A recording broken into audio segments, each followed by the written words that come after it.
pegang kunci surga, gak pegang kunci neraka. Maka aneh kalau kamu masuk neraka itu aneh. Coba kita pegang kunci surga apa kunci neraka? Tapi kadang teman saya suka neraka anu kunci ini. Karena tidak ada pintunya. Terus saya bilang, kamu kok tahu? Memangnya mau ke sana, kata saya. Saya tidak punya rencana tahu neraka. Karena nanti di antara syafaatnya Quran itu orang kalau mau masuk neraka tidak jadi. Ya nggak apa-apa ya, diatur sendiri.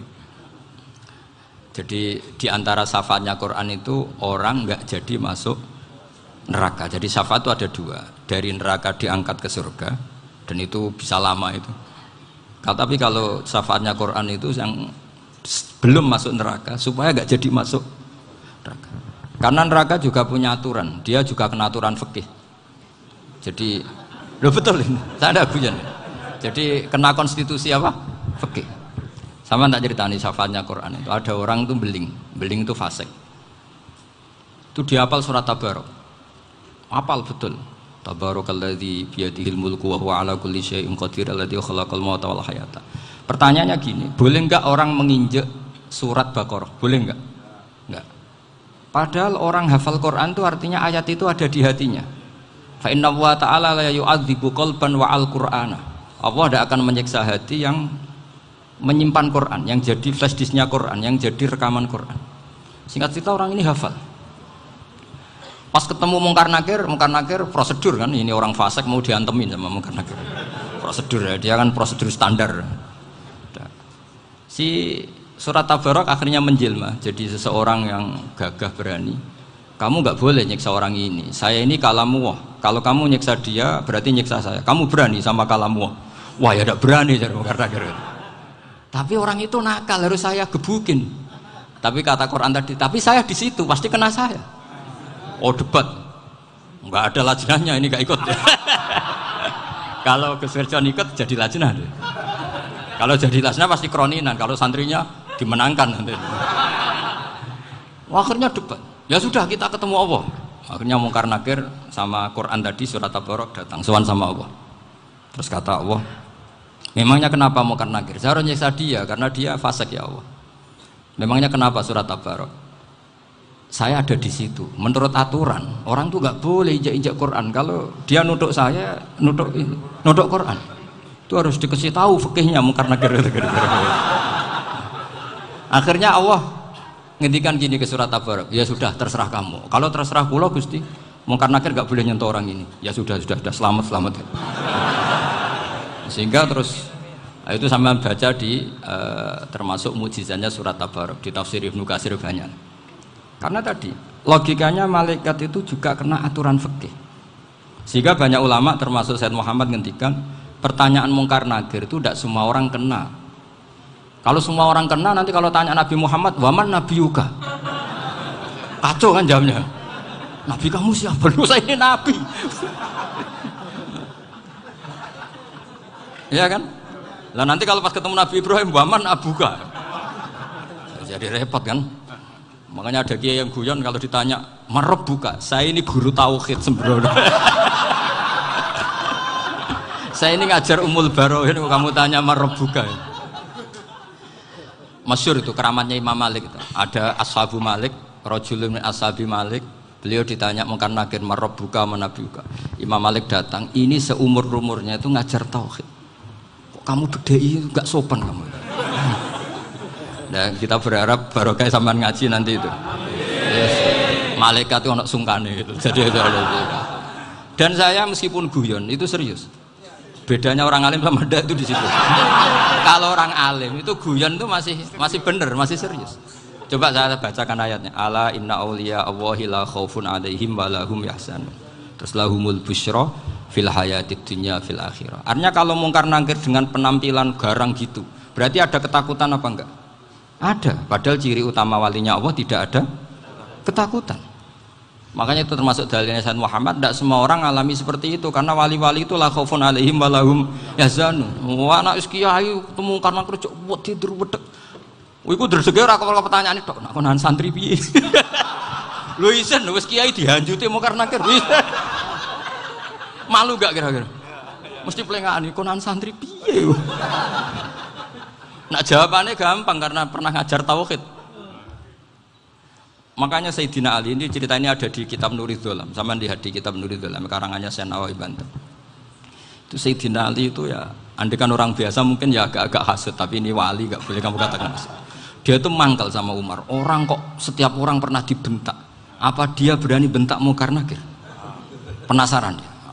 Bagaimana kerengnya Umar itu berlanjut enggak gitu kira-kira. Akhirnya minta, ya Allah saya minta kasyaf. Ya karena yang minta Sayyidina Ali karena mau wajah dituruti sama kasyaf.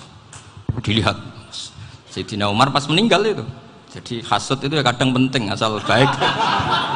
Loh betul bahasa Kanjeng Nabi kadang la hasada illa fisnaten. Itu Nabi bahasakan ya hasad. Gus Firson saja yang nafsirkan ghobtoh itu kan gaya-gayanan sebagai ulama. Aslinya Nabi ngendikannya itu la hasada illa fisnaten. Ulama yang ganti itu namanya ghobtoh. Wong Nabi sendiri nyebut hasad kok kamu tafsiri ghobtoh. Ya hasad ya hasad. Udah enggak usah ditawil-tawil pokoknya gitu. Kalau sampean nggak percaya nggak apa-apa. Kok gitu aja kok repot.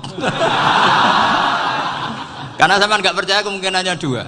Satu nggak ngerti. Dua sama-sama alim kan dari awal kalau sama-sama alim kan laisali alimin ayuqallida aliman akhor. Kita nggak perlu saling mengikuti. Ngapain hasud? Biasa aja. Akhirnya Sayyidina Ali kasut. Pas Umar bangun, setelah mati kan bangun, setelah meninggal bangun. Munkar Nakir datang dengan perang yang sangat garang. Itu digambarkan Sayyidina Ali matanya itu kal kidril ghali. Kayak apa? Kendil yang apa? Menganga. Wah, seru. Sayyidina Ali senang, paling takut ini Umar.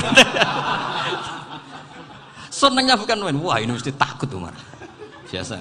Ternyata enggak, Umar malah bangkit. Woi, Munkar Nakir deh. Kamu tahu menghadapi siapa?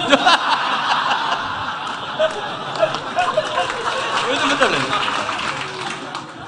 Kamu itu menghadapi temannya ahabbal khalqi ilallah. Yang diandalkan temannya bukan dia. Kamu tahu yang kamu hadapi, saya ini teman kekasihnya Allah. Jadi boleh kamu mengandalkan Mbak Virjon. Tapi nanti resikonya Munkar Nakir tanya, itu Virjon siapa? Wah itu masalah kan. Makanya syaratnya wali itu harus ma'rufun fis sama. Di langit sudah populer. Makanya dulu ada orang yang saking seninya Abdul Qadir ditanya apa saja jamnya Abdul Qadir Al-Jilani itu aman karena beliau populer.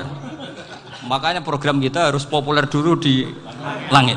Nah, itu nanti kalau dicatut oleh santri-santri nggak apa-apa. Kalau nggak populer nanti ditanya, itu siapa? Masalah ini.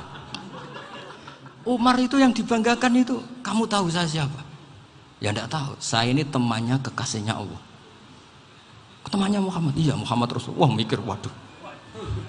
Repot. Loh di dunia aja gitu kan temannya presiden, temannya panglima, apalagi ini temannya Sayyidul Awalin wal Akhirin. Di dunia aja bilang temannya presiden, menteri orang sudah takut, apalagi ini temannya Sayyidul Awalin. Hanya Munkar Nakir terus konfirmasi sama Allah, gimana ya Allah ini ngadepi. Sebetulnya yang diandalkan itu temannya, bukan dia. Wah, akhirnya sama Allah dibilang, ya bu, ya sama seorang seperti itu bu yang sopan. Terus semenjak itu Munkar Nakir itu nggak selalu berpenampilan seperti itu, sangat. Jadi semoga itu konsisten sampai nanti. Jadi kamu kalau ingin nggak takut Munkar Nakir jadi wali dulu. Karena syaratnya tadi hanya wali sing la khaufun alaihim walahum yahzanun lahumul busyra fil hayatid dunya fil akhirah. Jadi orang itu kalau ngaji itu harus khatam. Jangan semuanya kena pertanyaan. Dan kalau semuanya kena pertanyaan nanti repot. Kalau Nabi Muhammad ditanya waman Nabi juga. Nabimu siapa? Lu kan terus jadi aneh. Jadi makanya ngendikane Sayyid Muhammad semua ulama lah. Enggak ada am kecuali ditaksis. Kecuali sifatnya Allah. Misalnya bikulli syai'in alim ya benar-benar bikulli syai'in. Tapi kalau am semuanya pasti ada taksis. Meskipun dalam muhawarah muhadasah biasa. Misalnya contoh gampang istri kamu baru seneng kamu, mas nak pengen popo itu lapor aku gak popo mas, mesti aku seneng sama lapor, iku dia aku pengen wayo, wah langsung jadi apa wae, mesti apa wae maksudnya kecuali itu, gitu. Padahal kalau ngomong mas sampean ingin apa saja tak dukung, sampean bilang Kepengin iku wayo. Kira-kira disetujui apa enggak? Sama seperti kita kalau punya teman akrab, wes nang omahku gak apa-apa, anggap ya omahmu dhewe. Terus mlebu-mlebu kamar. Jadi tidak ada am kecuali di taksis. Artinya kalau ada cerita bahwa orang mati pasti ngalami ditanya mungkar nangkir, itu pasti ada am yang di taksis. Itu pasti tidak dialami para anbiya, para auliya. Karena ciri utama wali itu la khaufun alaihim walahum yahzanun. Kemudian saya yang mau cerita ya, supaya sampean bisa menghadapi dunia global ini, tak bawa tafsir Munir termasuk tadi. Kenapa orang Islam, Rasulullah SAW itu lebih senang kalau yang menang itu orang Nasrani Romawi, ketimbang yang menang itu orang Faris, dalam hal ini ateis. Karena orang ateis itu lebih ngeri. Sebetulnya beberapa penemuan sains, terutama di ilmu medis, itu orang Amerika, kayak cloning. Tapi orang Amerika itu masih dilarang oleh gereja untuk mengaplikasi. Karena nanti bayi cloning itu dipakai suku cadang. Di Amerika masih ditentang oleh fatwa-fatwa agama, baik Islam maupun Kristen. Tapi di Cina itu dipraktekkan, karena nggak ada halangan agama. Di Cina itu biasa ada kondom diolah lagi jadi alat-alat aksesoris. Di Amerika tidak ada karena masih ada agama, masih ada larangan. Sehingga orang Islam itu lebih takut kalau yang menang itu Persia, karena terus cara berpikir ternyata Tuhan itu tidak ada, langit nggak ada perannya. Jadi ketika yang menang Nasrani masih berpikir itu pertolongan Tuhan, meskipun mungkin cara mengatakan Tuhan beda dengan kita. Tapi ada satu kesamaan bahwa kekuatan samawi itu ada. Itu disebut hulibatir rum fi adnal ardi wa hum min ba'di ghalabihim sahlibun. Di sini diterangkan oleh Syekh Nawawi supaya kamu tidak salah paham. Sebetulnya kamu katakan misalnya wah itu paham liberal, sebenarnya saya tidak tersiksa. Cuma takut yang mengatakan seperti itu cek goblokir atau ngaji gitu. Itu aja masalah saya. Ini saya baca ini karangannya Syekh Nawawi karena tadi kata Mbah Firjon ngaji itu harus sama orang yang bersanad. Saya ini kalah sama beliau itu berkali-kali. Secara nasab saya harus manggil mbah. Secara silsilah ilmu saya juga kalah lagi. Saya sering disewani sama cucu-cucu Syekhona Khalil. Kiai Siddiq itu termasuk murid dekat beliau Syekhona Khalil. Kalau itu berarti kan Gus Firjon, Ahmad, terus Mbah Siddiq. Mbah Siddiq ngaji Syekhona Khalil. Syekhona Khalil itu pernah ngaji langsung sama Sayyid Zaini Tahlan. Berarti beliau dari Sayyid Zaini Tahlan itu baru generasi kelima. Sementara saya itu sudah ke-7 atau ke-6. Saya, Mbah Mun, Mbah Karim misalnya, Mbah Hashim, Mbah Mahfud Termas, Sayyid Abi Bakar Sato yang ngarangnya Anatul Thalibin, baru Sayyid Zaini Tahlan. Berarti saya ke-7, kalah lagi. Tapi untuk jadi wali biasanya cepat saya. Karena syaratnya jadi mbah itu ngalah demi putu. Jadi kalau beliau ngotot, saya dulu Gusti, saya mbahnya. Wah itu mbah yang nggak baik. Pasti jatahnya dikasihkan apa? Cucunya dulu. Makanya Abdul Muthalib itu orang yang dapat wangsit, tapi yang jadi nabi itu cucunya. Jadi dalil saya banyak. Sebenarnya Abdul Muthalib itu sudah sering dapat wangsit. Karena saya bahasakan wahyu, nabi yang protes, enggak nabi kok dapat wahyu. Tapi sebetulnya Abdul Muthalib itu masyhur. Kalimat-kalimatnya menunjukkan bahwa beliau itu sudah dapat wahyu kalau nanti cucunya itu jadi apa? Nabi. Makanya senangnya bukan main Abdul Muthalib sama Rasulullah. Putu seneng, mbah seneng putu. Jadi mungkin, jadi sampean enggak usah protes loh. Yang jadi wali kok cucunya. Dulu betul. Dulu Mbah Hamid Pasuruan itu kalau Mbah Ahmad Siddiq ke sana, Mbah Hamid Pasuruan kalau manggil Mbah Ahmad Siddiq itu paman. Tapi pamannya minta ijazah ke ponaan. Apa ya gara-gara itu memang. Kalau itu masih berlaku, apa? Ngalah tadi. Kayaknya masih, apa? Hawane masih. Hawane masih. Karena melihat tren-tren langit masih gitu kayaknya masih. Masih itu. Ya, tapi mbahnya tetap dapat jatah, tenang saja nanti. Tapi memang sebaiknya mbah itu legowo. Rasulullah Muhammad SAW itu terkenal min dzurriyyati Ibrahim. Tapi kata Rasulullah, ana dakwatu Ibrahim wa bisyaratu Isa. Aku nganti ngene iki barokah dongane Nabi siapa? Ibrahim. Jadi dongane Nabi Ibrahim nggih tiba teng putu. Jadi banyak bukti bahwa jatuhnya aku putu gitu. Tadi saya di kamar sama beliau berduaan. Nih Mbah sing dadi wali di sini, aku webang. Cocokan tadi. Nah, kenapa saya akhir-akhir ini gulirkan daftar wali? Kenapa? Saya ini resah ya, orang sudah ingin dicintai pejabat, dicintai tetangga, dicintai teman. Tapi kadang-kadang orang lupa lagi dicintai Allah. Makanya saya meskipun guyon, tapi ini amdan, bukan sahwan. Supaya orang punya cita-cita lagi jadi wali, ingin dicintai Allah. Kita ini terlalu lama ingin dicintai makhluk, Mbok ya naik kelas sedikit lah. Ingin dicintai Allah Subhanahu wa Ta'ala. Meskipun saya guyon, tapi tadi guyon saya tuh lebih serius ketimbang serius Anda. Karena tak pikir. Saya tuh kalau pergi itu seneng ngebis, bukan karena saya tidak punya mobil, tapi saya sering mau butuh itu supaya gak diganggu.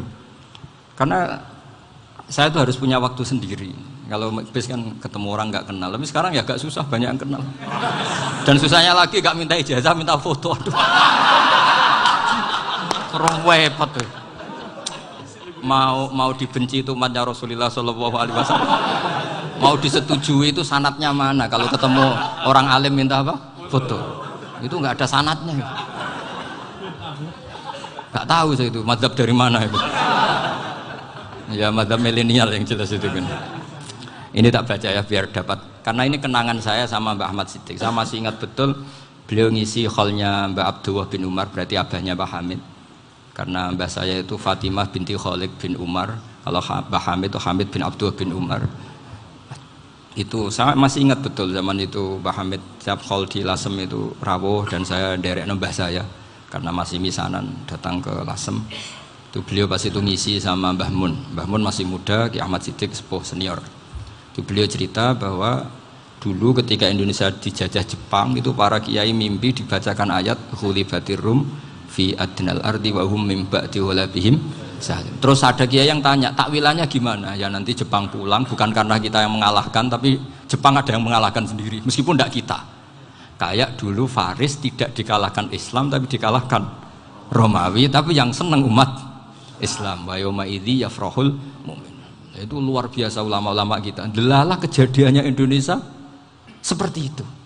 Yaitu kita tidak mengalahkan Jepang, tapi Jepang pulang sendiri karena dikalahkan apa? Sekutu. Ya ini saya baca. Ini tidak usah dicek bacanya benar apa enggak, sudah aman apa? Aman. Karena kalau saya salah itu ya sengaja. Artinya ya sengaja saja. Ya biasa maksudnya. Saya kemarin ngisi di Pondok Peloso, di Pondok Al Munawir Jogja. Salah itu ada dua, ada salah memang benar-benar salah. Itu enggak apa-apa, bisa dimakfu. Karena mesti sangke wong goblok salah yang terus itu. Ada salah bawaan ilmu, itu repot tuh dadaninnya. Karena misalnya kita yang biasa belajar qiraah safah wayah sibuhu, mesti diulang lagi wayah sabuhu. Karena qiraahnya Imam Asim itu hasibah yah sabu bi fathis sin. Sementara kita kalau ngaji kitab kulino yah sibu. Sehingga kita yang biasa belajar safah itu kalau baca kitab itu kayak orang bingung.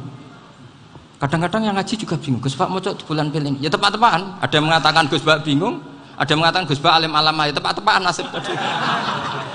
Karena memang ya sab'ah memang seperti itu. Misalnya kufuan itu Imam Asim baca kufuan. Tapi beliau punya murid namanya Syu'bah, itu kalau baca kuf'an.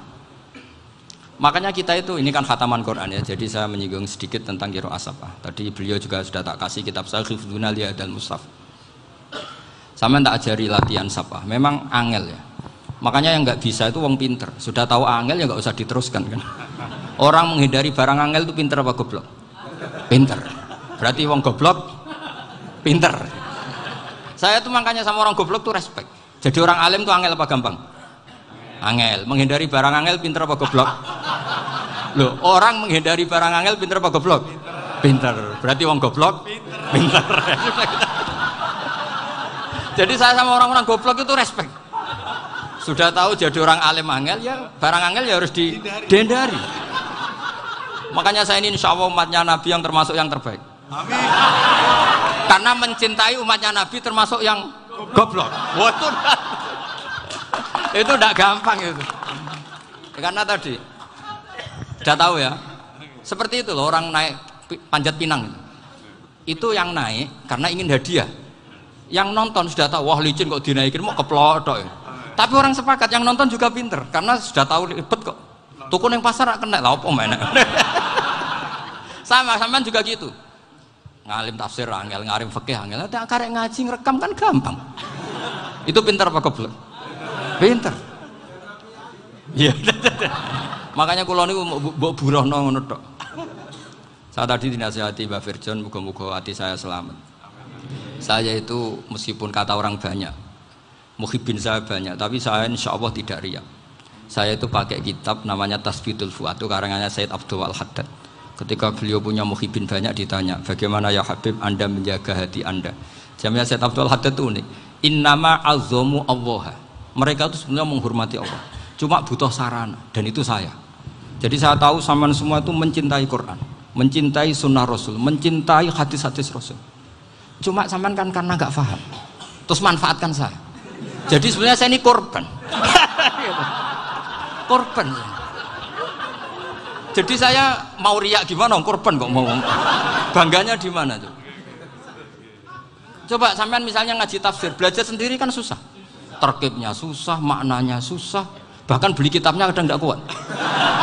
Loh, untuk jadi alim tafsir itu kan harus beli kitab. Loh, saya sering belajar kitab itu jutaan. Tafsir Tobari, saya pernah beli kitab Fakhrur Razi itu berapa coba? 27 jilid. Karangannya Fakhrur, belum karangannya ulama modern, Imam Sa'rawi. Itu berapa jilid? Itu jutaan. Saya kemarin juga dihadiahi kitab Pak Quraish Shihab namanya Faidul Bari fi Syarhil Bukhari. Pak Quraish Shihab yang terkenal. Dia sering diskusi sama saya. Saya ngasih hadiah beliau ngasih hadiah saya.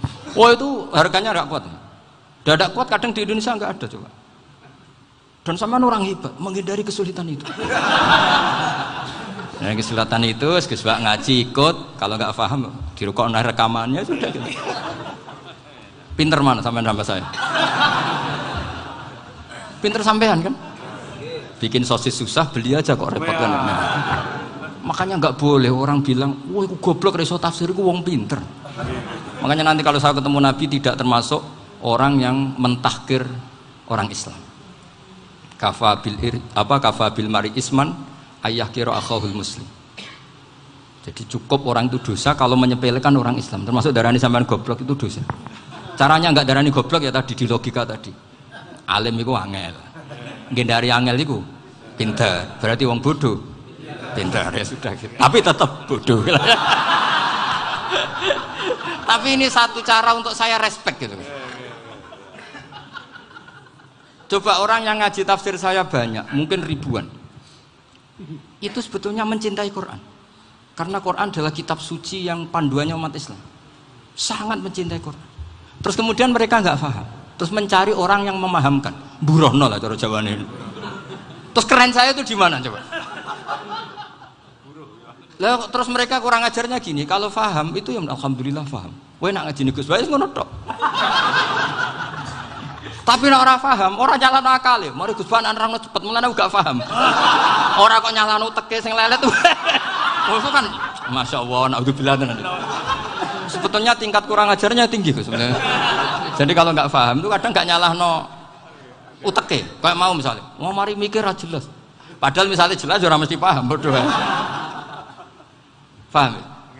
Jadi kata Said Abdul Haddad, innama azzamu Allah. Sebenarnya mereka itu sangat menghormati Allah. Makanya kita nggak perlu mengatakan wasilah itu kafir, nggak akan. Karena orang tawasul sama Rasulullah itu ingin dapat ridhonya Allah lewat orang yang dicintai Allah. Kita mencintai wali sebenarnya, wah itu kekasih Allah. Kita mencintai itu karena mencintai Allah. Sama seperti gini, kamu mencintai kangkung apa enggak? Sebenarnya sama sekali enggak.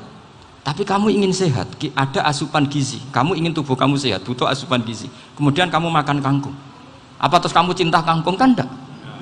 Cinta kesehatan kamu sama. Orang yang mencintai saya sebenarnya ingin kepuasan rohani. Saya kan termasuk kiai yang torekonya gampang. Ini swarga, kan akhirnya penggemarnya banyak. Coba kalau kamu ini neraka. Jadi sebetulnya Anda mencintai kepuasan Anda sendiri. Nah, saya ini korban. Makanya untuk masuk surga cepat saya, korban itu cepat. Da'watul mazlum la turaddu kan gitu. Laisa bainahu wa bainallah hijab. Jadi saya kalau dongo langsung seret langit. Karena mazlum. Saya sinau tafsir itu, Pak, sampean bayangkan ada tafsir itu sudah 27 jilid. Sing ngarang Fakhrul Razi itu bulatnya bukan main. Karena dia ahli filsafat. Bulatnya Masya Allah. Sudah gitu sinau Jalalain kadang dikomen oleh Sawi. Sudah kita percaya Jalalain boleh dibully Sawi. Percaya Sawi dikandani, oh iku Maliki rasa ribet. Sudah gitu sinau Qurtubi, sinau tafsir Tobari itu susahnya. Belinya susah, belajarnya susah. Padahal saya punya keluarga, punya istri, punya anak. Bayangkan kalau istri saya rewel, kayak istri sampai. Wah itu, tapi alhamdulillah enggak. Sama sekali enggak.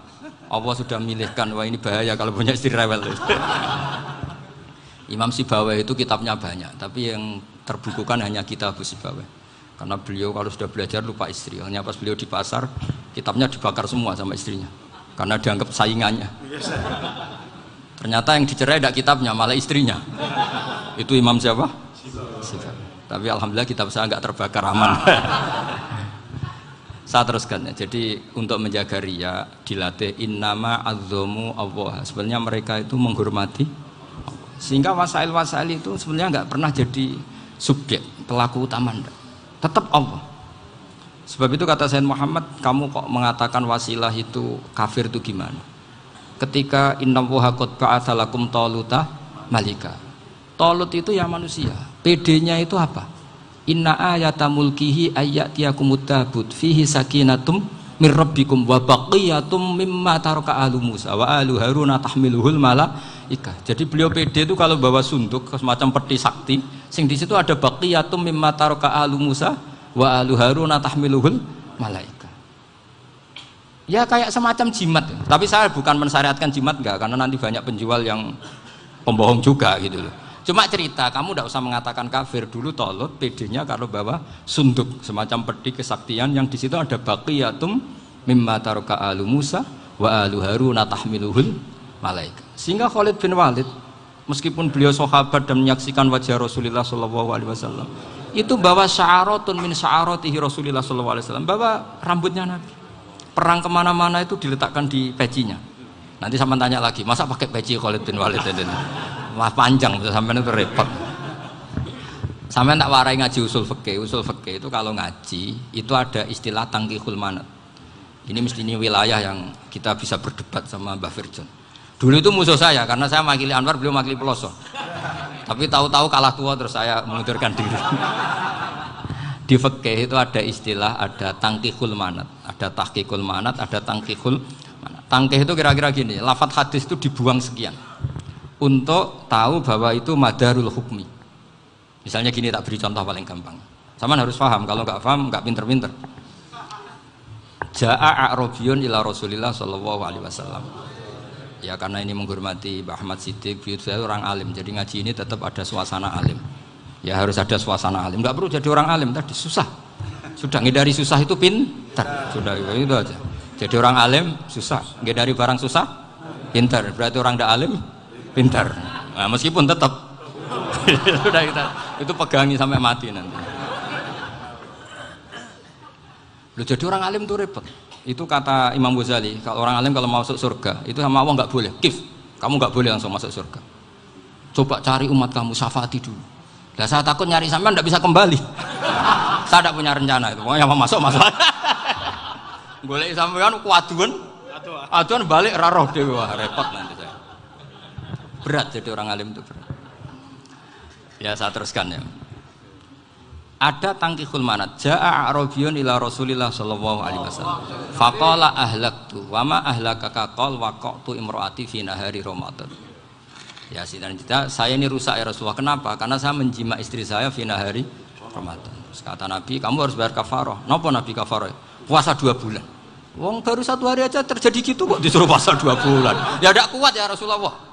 Baru berapa hari saya puasa aja kecelakaan seperti itu. Apalagi kalau sampai 2 bulan. Enggak ya Rasulullah. Ya sudah kalau gitu kamu apa? Pertama ngasih makan apa? Idku raqabah kan, pertama merdekakan budak. Tapi kan sekarang nggak ada budak makanya terus sekarang langsung puasa. Wah ini nggak bisa semua. Ya sudah ngasih makan orang 60. Kasihkan siapa ya Rasulullah? Ya orang fakir. Saya ini paling fakir. Di kampung saya ini orang paling fakir. Jadi mulai dulu orang fakir itu hubungan suami istri itu paling lancar mulai dulu. Makanya orang fakir itu anaknya banyak karena hiburannya hanya itu. Wong Ramadan aja. Coba mau ke ATM nggak punya uang, mau antri di bank nggak punya, mau apa coba? Itu mulai dulu. Ini sanatnya mutasil. Wah, akhirnya sudah sanksinya kan tadi ya idku raqabah atau puasa 2 bulan berturut-turut atau ngasih makan 60 orang miskin. Lalu kata ahli usul fikih, kata Arabi dibuang, nggak menjadi catatan hukum. Orang kota pun kalau melakukan itu juga kena sanksi yang sama. Imro'atau juga dibuang. Andai kan itu dilakukan untuk amatnya juga ketentuannya sama. Nah sekarang perdebatan antara Imam Syafi'i dan Imam Malik begini. Sekarang pertanyaan gini, jima istri itu hukumnya boleh apa haram? Boleh kan? Lalu kalau ada orang tanpa udzur kemudian makan siang-siang, cara Imam Malik hukumnya sama, harus kena sanksi yang sama. Karena sama-sama hadku hurmati Ramadan bi ghairi udzrin syar'iyyin. Sama-sama merusak hukum Ramadan tanpa udzur syar'i. Lo jima itu tidak zina. Kan hukumnya jaiz. Nah, sekarang makan hukumnya jaiz, harusnya juga kena ketentuan yang sama. Cara pikirannya Imam Malik. Nah, alhamdulillah Imam Syafi'i gak setuju. Wah, cara setuju repot. Bahkan orang-orang Syafi'i sudah punya khilaf, kalau gitu minum dulu. Iya, biar gak kena. Iya, biar iftarnya pakai minum. Setelah minum baru jima kan. Ini sudah menyiapkan khilafnya. Ini khas Syafi'i ini, bongsong rekayasa hukum. Nanti bisa belajar jauh cara ngakali hukum. Makanya guyonan yang masyhur Gus Dur itu gitu. Ada seorang kiai atau Gus lah, ya punya salah, namanya manusia kan punya salah, entah cangkruk entah apa, pokoknya punya salah. Ada wartawan yang ngiranya semua kiai itu orang suci, sehingga tanya sama Gus Dur, Gus itu ada kiai kok, ya pokoknya salah lah. Tapi jangan bayangkan dosa besar, enggak, kecil-kecil aja. Itu gimana itu? Padahal kiai kan orang suci. Jawabnya Gus Dur lucu. Ya justru yang boleh salah itu para kiai. Kalau kamu nggak boleh. Loh, kok bisa Gus? Karena mereka tahu caranya tobat. Repot. Kalau kamu nggak tahu caranya. Sama pelanggaran hukum itu ya harus pakar-pakar hukum. Itu yang tahu caranya rekayasa. Kalau kamu ya kena pasal kan ya. Jadi kamu jangan niru saya ini punya sekian cara untuk kembali. Nah, itu namanya khilah. Makanya kata Sayyid Muhammad, kamu tidak usah anti khilah. Karena Abu Hanifah itu membolehkan khilah, kitabul khiyal. Yang penting kamu soleh dulu. Setelah soleh nanti Allah maklumi. Soleh dulu, syaratnya soleh dulu. Kalau tidak soleh jangan. Contohnya gini, ada orang mau puasa lemes sekali, mau makan. Gampang. Kalau langsung makan kan kayak hadku hormati Ramadan biwiri udrin syar'iyyin. Aku langsung mau jembera sowan Mbah Firjon. Sudah status saya apa? Musafir. Ya sudah, berangkat aja sampai Tuban makan.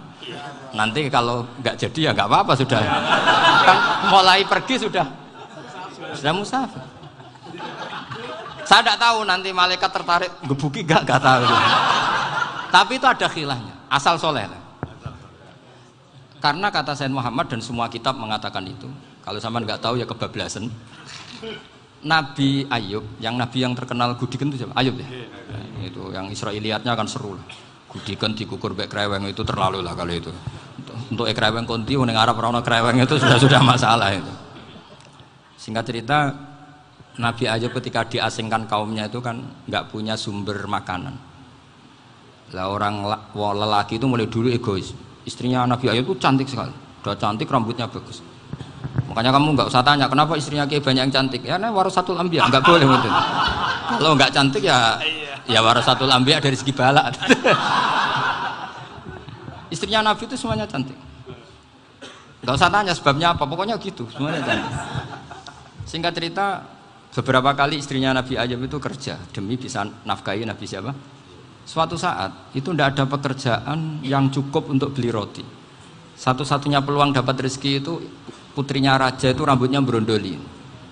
Terus ada sayembara siapa yang rambutnya bagus mau dibeli. Sampai rambutnya istrinya Nabi Ayub itu dijual. Nabi Ayub tersinggung karena itu mengurangi kecantikan. Jadi lelaki mulai dulu gitu. Udah nggak urun kalau istrinya nggak cantik itu komplain. Itu khasnya lelaki. Jadi kalau kamu gitu ada sanatnya juga, tenang saja ya. Komplain ya pegawai itu. Saking mangkelnya Nabi Ayub terus ngendikan la adriban naki mi'ata sautin. Kamu akan saya pukuli dengan mi'ata sautin atau dengan 100 cambukan. Atau mi'ata dikhtin atau mi'ata apalah sesuai konteks zaman itu. Engko nak muni pecut tuku konti kok ribet lagi. Singkat cerita akhirnya ketahuan bahwa istrinya menjual itu demi Nabi Ayub. Allah nggak ridho kalau kekasihnya yaitu istrinya Nabi Ayub wis perjuangan kayak gitu malah kena hukuman. Tapi Allah juga nggak ingin kekasihnya yang bernama Ayub melanggar sumpah. Padahal beliau sudah sumpah, wallahi demi Allah nanti tak pukul dengan 100 kali. 100 kali dengan lidi lah misalnya, contoh yang gampang tuh lidi. Akhirnya sama Allah dikasih satu solusi. Wa khud biyadika dikhtan fadrib bihi wala tahnas. Ya sudah, lidi itu ikat jumlahnya 100. Terus pukul sekali saja. Anggap saja sudah 100. Iku pangeran sing wari ngakali ngono iku pangeran. Tapi syaratnya soleh. Syaratnya soleh. Jadi kalau kamu anti khilaf berarti anti ajarannya Allah di ayat itu. Wa khud biyadika dikhtan fadrib bihi wala tahnas. Itu dulu ada, ini cerita di Ithaf, ini cerita terakhir, ini sudah, sama jangan nama sudah. Terus pengumuman tadi, yang nggak pernah sepuh ngutang saya itu haram tadi. Karena tadi saya punya kewajiban di rumah yang bisa menggugurkan ya kewajiban yang lebih besar. Lebih besar itu ya tadi, bisa pernah guru, pernah sepuh, yang jelas nggak umur. Umur sampean menangkap itu, tua-tua serepot itu. Ada raja itu ganteng kaya, senengannya nikah perawan cantik. Oh, itu semua kampung mesti kenal. Mungkin digilir atau gimana pokoknya. Suatu saat ada pemuda suka sama perempuan yang di kampungnya, cantik sekali. Kemudian pemuda ini ternyata pekerja di kerajaan itu. Tiap hari ditanya, wah itu yang di kamu yang cantik siapa? Mau saya nikahin gini. Wah bahaya ini, saingannya raja. Jadi yang dibidik pemuda tadi itu saingannya. Si raja ini orang yang namanya raja kan gengsinya tinggi. Kaifatang kihuha wa qad ra'aitu qad qabbalaha rajulun. Kok mbok nikah piye? Saya tuh pernah melihat dicium lelaki. Wah, gak mau. Gak gelem wis kadung ditambung lan waqat qabbalaha rajulun. Saya pernah melihat sendiri qabbalaha rajulun, dicium oleh lelaki. Wah, sudah gak minat raja langsung gak keren. Suatu saat pemuda tadi nikahi perempuan itu. Rajanya marah-marah. Kamu lelaki gak punya harga diri gini. Gak punya selera, gak punya harga diri, sudah pernah dicium orang kok tetap dinikah. Bilang ke raja, ta'rif manir rajul, lelaki itu siapa? Abuha. Kamu tahu lelaki itu siapa? Sopo? Abuha. Bapaknya. Saya kan hanya bilang rajulun. Pernah dicium lelaki. Lah pikirannya raja itu lelaki ya kue ngene iki. Tapi butuhe canom mau raja ben gak sida itu aja tuh.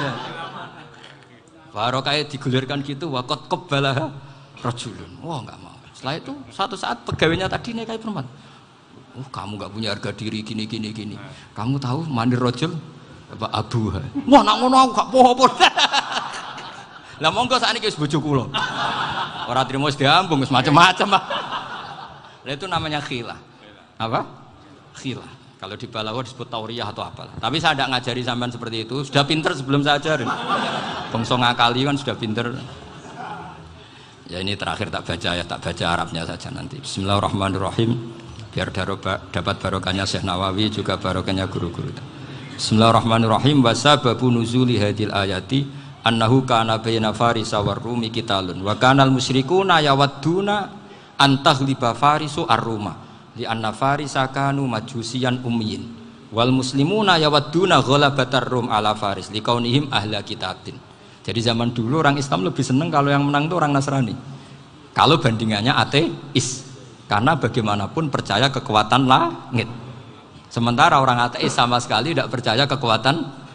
Apapun bedanya kita dengan Nasrani itu ada kesamaan, yaitu percaya adanya kekuatan langit. Sehingga ketika orang Romawi kalah itu orang Islam ikut susah. Paham ya? Makanya ini tak baca biar sampean enggak macam-macam pikirannya. Fab'atha Kisra saat terusnya, ya pokoknya seperti itu. Akhirnya Rasulullah SAW berdoa lebih senang yang menang itu Rom karena ahli kitab. Artinya apa? Kemenangan ahli kitab adalah kemenangan makhluk atau hamba Allah yang mentautkan kekuatan kita di bumi dengan kekuatan langit. Makanya saya berharap selain kita ikhtiar medis, kita harus memperbanyak istighfar. Bagaimanapun semua itu dari Allah Subhanahu wa taala. Kita menghormati negara dengan ikhtiarnya, tapi saya mohon sekali kita juga istighfar, karena semua itu juga ditentukan oleh Allah, oleh langit. Ya, saya kira demikian. Assalamualaikum warahmatullahi wabarakatuh.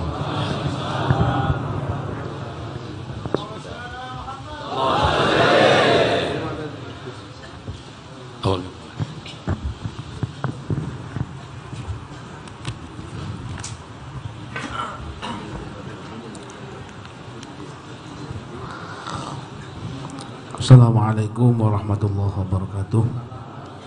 Pengumuman Semaan Al-Quran rutin umum setiap Ahad Pahing untuk wilayah Jember dan sekitarnya. Ahad Pahing ingkang badhe ngeleresi tanggal 26 April 2020, insyaallah bertepatan dengan 3 Ramadan